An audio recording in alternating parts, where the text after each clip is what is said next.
Bueno, eta oraingo honetan, beste etxerako lan bateaz jarraituko dugu. Zer diozue edo objektu baten deskribapenaz. Lana, astean 3 ikaslek egingo dabe, bai, eta dokumento bat erraina beharko dabe. Orduan sartzen gara, adibidez, euskarako lana dalez, euskara 3B, adibidez, ikasgelako lana, hemen ikusten duzue, zer diozue, deitzen da, edo, objektu baten deskribapena, ikusi lanan, klik egin, eta betiko moduan hemen agertuko dokumentua. Dokumentuan klik egiten dozuenean, kargako da eta hemen daukazuez, galderak. Erantzun hurrengo galderei zure objektua geleren aurrean aurkezteko.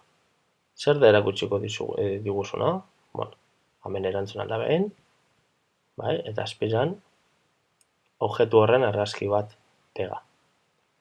Gero betiko moduan X emon eta entregatu.